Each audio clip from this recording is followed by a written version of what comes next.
look as dapper as the president here. That's perfect.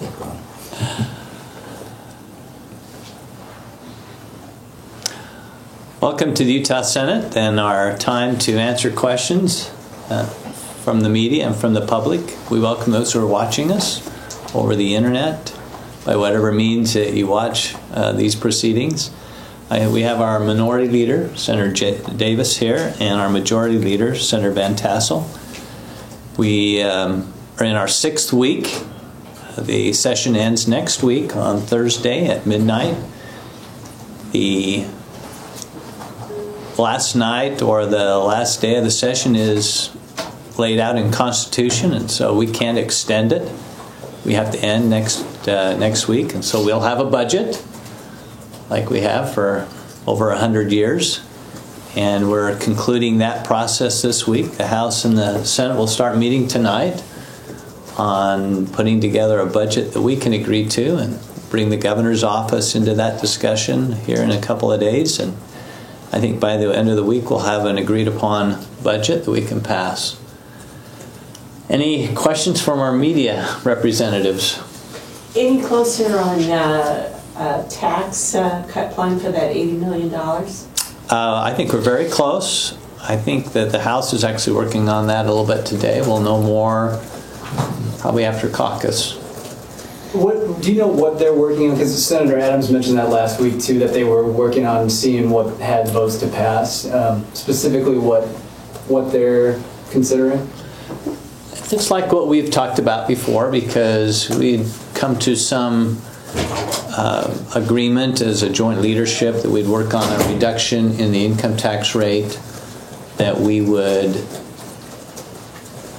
work on this single sales factor, so we're not penalizing companies for having payroll or employment here in Utah and having plant or equipment here. It's in single sales factor just addresses what sales they have in Utah, and so it'll be a great incentive for employment. And I think we have pretty much agreement on that. And then there was the Senator Representative Last and Senator Fillmore have some bills on equalization and that have to do with freezing the statewide levy. Those were items that joint majority leadership liked, but we also know that we've got to get the votes in the caucuses, and so that's what we're working on. When do you caucus again? Are you still on a Tuesday, Thursday schedule? Or? We're caucusing all week, beginning today, and probably every day now until the end. And will that discussion today be around this tax package, or? We've really, pretty much, I think we've got the votes in the Senate for something like that. 4.95 was what we talked about before. Yeah. Okay. Yeah, that makes sense. We haven't really, actually asked for a straw vote, but the voices seemed like this was a consensus for our caucus. And does that add up to $80 million, those 3 pieces? Yes. Well, it would actually drops at $4 million below the $80 million that tax decreases, and if you bring the property taxes back in, it makes a net decrease of $20 million because you're raising it back up. So of the $80 million, where it's $20 million tax cut. Those 4 items. So what happens to the other $60 million? That would be available for That's in the equal spending or further tax cut issues. We've got our transportation bill that possibly could be an issue. So the 3 that won't pieces come into add our- up to $20 million. What's that? The 3 pieces, dropping the income tax, the single factor, and the... Yeah, so here, if you take the rate decrease and the single sales factor, it's an $84 million tax cut. Okay. Then we raise it back up with the state freezing the statewide levy. There's a couple of elements of that, which brings it back up to a net tax decrease of $20 million. You're being So you've got that conservative, extra huh? 60 million to play with. Yes. No, the 60 million is. We'd still have 60 million that, we'd kind of set off to the side for tax reform. If we do those 4 elements, there's 2 elements of the freezing of the rate. If we do those 4 elements, you'd still have 60 million of that 80 million left. And what are you going to do with that? We haven't decided. It's a lot of money. Yeah, Like more of an income tax cut? Is that what you'd like to see? could be, yeah. So from 495, what would 60 take it down to? It could get us close to 4.9.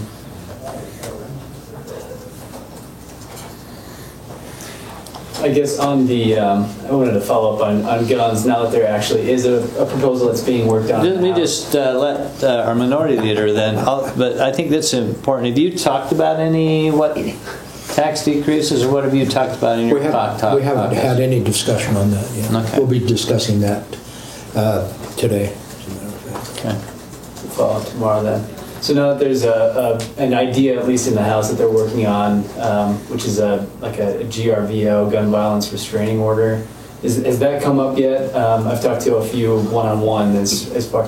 What do you think of the idea? It would be essentially setting up a mechanism for seizing a court would approve seizing somebody's firearms if they're deemed to be mentally unstable. And again, we get into all the details later on, so those aren't clear yet, but that's the general overview. What do you think of that idea? I think it's an idea that we should address. I don't know all the details, so it's hard for me to say yay or nay.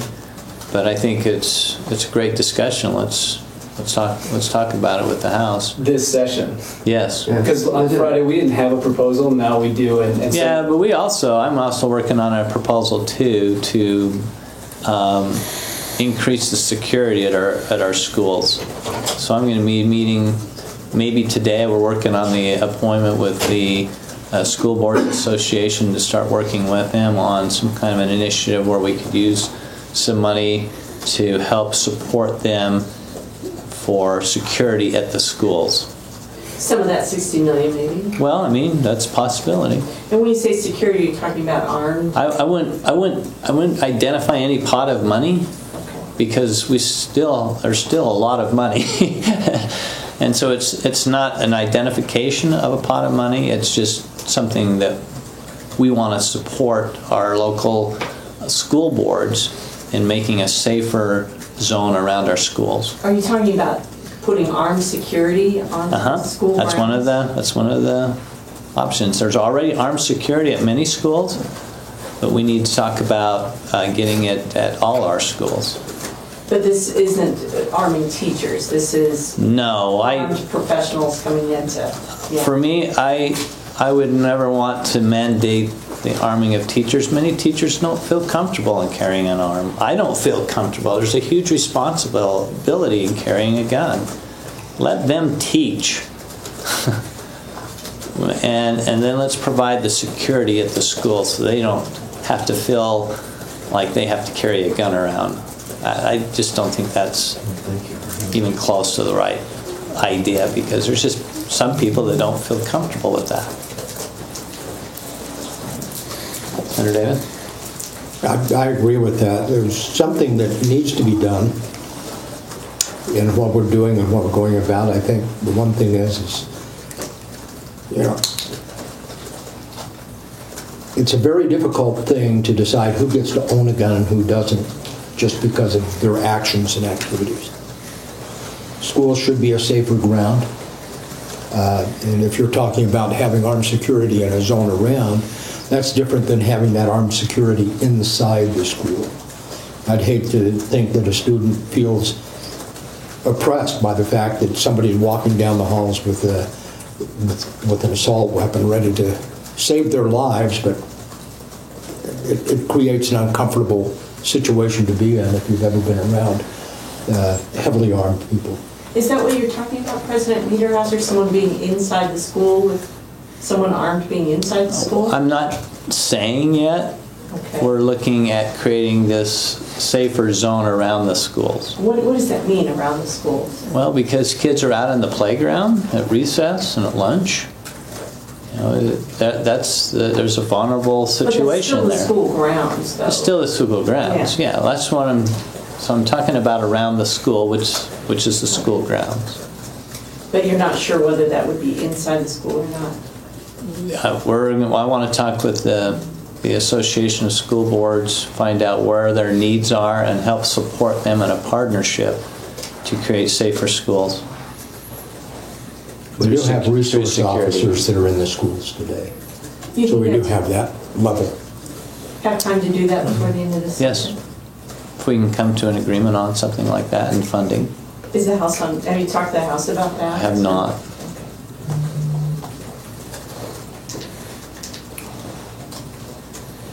Anything else that you're aware of on gun safety? Because when we talked last week, it sounded like everyone was motivated to take a look, but you were afraid you were running out of time to do.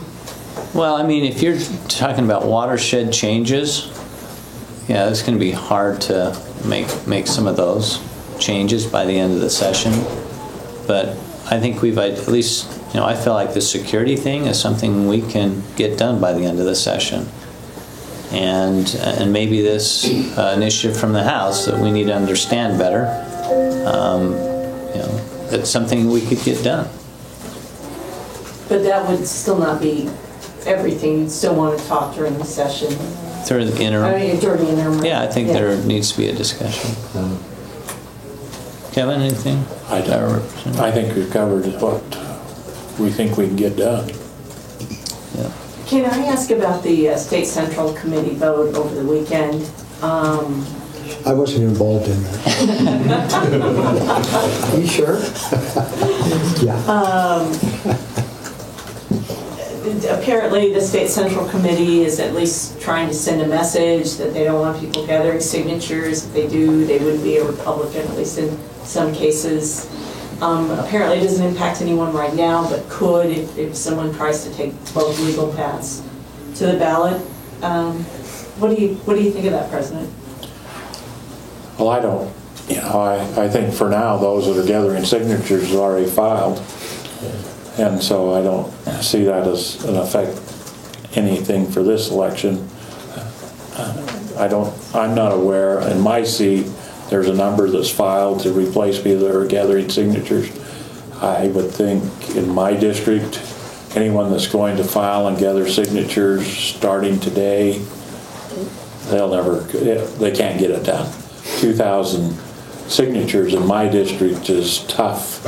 Everyone is finding out just because of the geographical area they're trying to cover. So I don't think there's going to be. I don't think for this election it'll have any effect whatsoever. But what about the concept of trying to tell people if they follow the law that you all passed, they're not real Republicans? Well, I think that's my own personal opinion is we have a law that's on the books and we shouldn't be following it. But we'll still go through the convention before anything's finalized, and whether that's approved or not, it'll be determined in April. So your understanding is it has to be approved in April? Well, I think it'll take a vote of the party. I don't think that the Central Committee can probably put that out there, but I think it'll come up again during this convention. I can surely understand their frustration. It takes a lot of money to run a primary, and it doesn't take a lot of money to go through the convention. And I can see where, if right now we need to move to a primary and primaries are the only source, then we've increased significantly the costs of getting elected. And I can understand why people would be frustrated with that. However, I also am challenged a little bit by trying to select who is in the party and who is not. Senator Mike Lee filed and actually got signatures.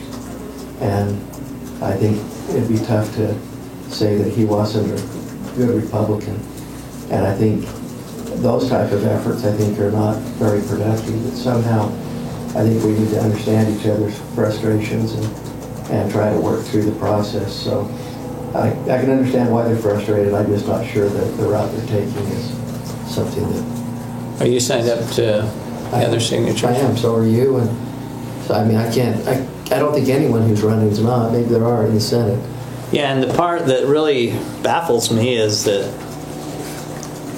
certain people are getting a pass for collecting signatures and others are not.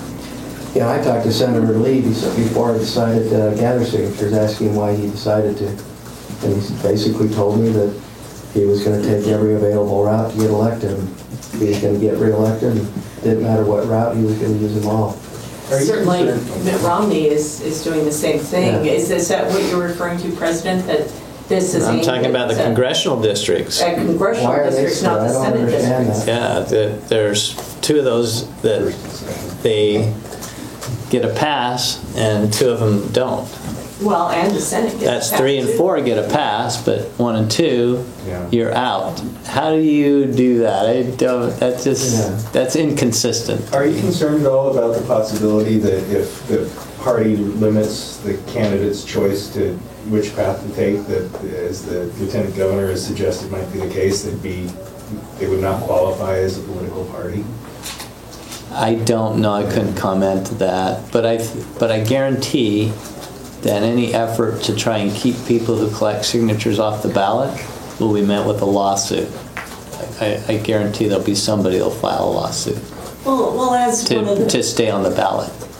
As one of the leaders of the Republican Party, Senate President, your party is torn apart over this, and the infighting is... I don't see our parties torn apart. There's a minority of our party that want this. The majority of the party, I can guarantee, don't want this. They support having primaries and having a say. What do you need to do to get that back on track then, so you're not having these discussions about a minority of the party trying to impose this idea? I think time will actually help the situation. And once, a lot of these things are settled, either through an initiative or through the courts, once these things are settled, then I think we can get back to hopefully a normal, semi-normal way of life. So my preference would have been to allow the caucus system to be in place, but my clear preference is if we're going to move to a primary system, to allow the caucus system also is really important. In other words, if somebody wants to run through the caucus system, they still can, and they just don't. The challenge is if you get 70 or 60%, whatever the number is, you may not eliminate a primary, because if somebody gets signatures, you're going to end up in a primary, and that's another course to the ballot. And the challenge with primaries are that the positive, I guess, is it allows other people that couldn't go through, I suppose, the caucus system to be on the ballot. But the challenge is primaries are very expensive.